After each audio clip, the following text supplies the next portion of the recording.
It is outrageous, really, isn't it?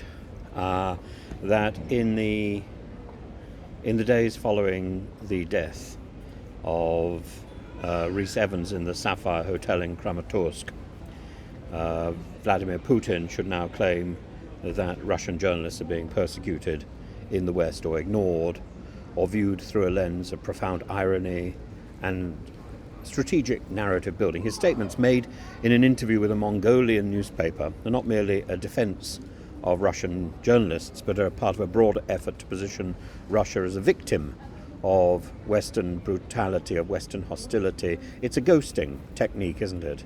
To accuse the other side of what you are already doing, deflecting attention from the Kremlin's own oppressive and belligerent acts. And the timing of these remarks is so striking, coming as it does after the bombing of the Sapphire Hotel and the restaurant attached to it. This tragic incident that has drawn considerable attention, and I was talking about it only the other day with some friends in Ukraine, and while the details of the event are still unfolding and the damage is still being examined, the fact that Putin chose this moment to focus on alleged Western mistreatment of Russian journalists appears to be a deliberate distraction tactic. And by casting the West as an aggressor, Putin seeks to shift the narrative away from the Kremlin's own actions, both domestically and abroad. And in his interview, Putin accuses Western countries of open persecution of Russian journalists, framing this as an attempt by the West to suppress inconvenient truths and alternative perspectives. There isn't an alternative perspective. There is a right and there is a wrong. There is an invader and there is an invaded people.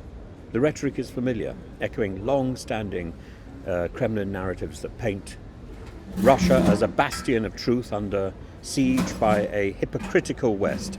But these claims must be scrutinized against the backdrop of Russia's own media landscape, which has been systematically purged of independent voices under Putin's rule. Since the invasion of Ukraine in 2022, the Kremlin has moved swiftly to silence dissent, with severe restrictions on free speech, the closure of independent news outlets, the criminalization of any narrative that contradicts the state's official line.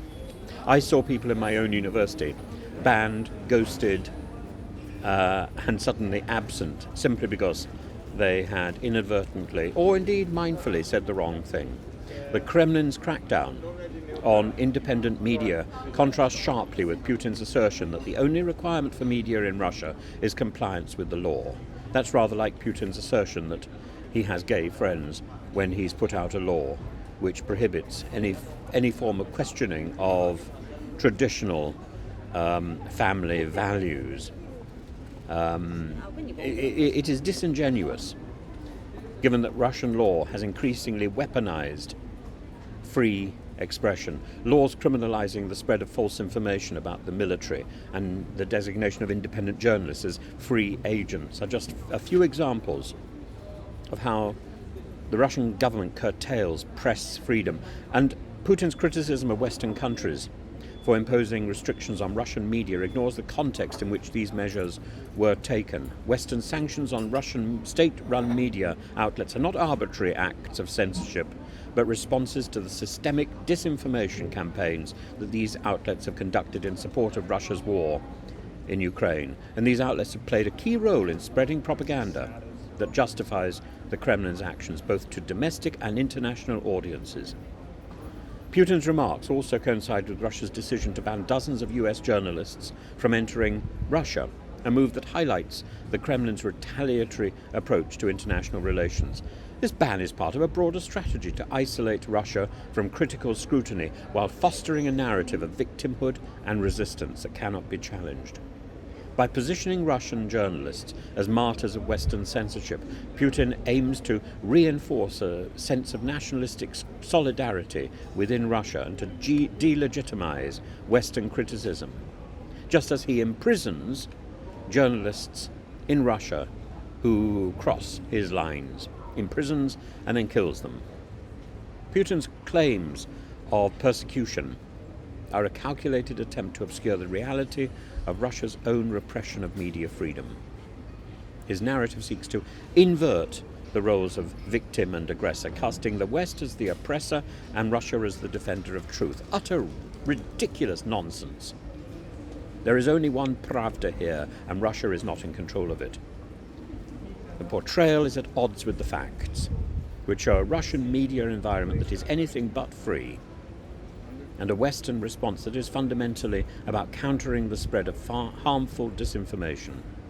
Putin's rhetoric is not a defense of Russian journalists, but an integral part of the broader information war that the Kremlin is waging on multiple fronts.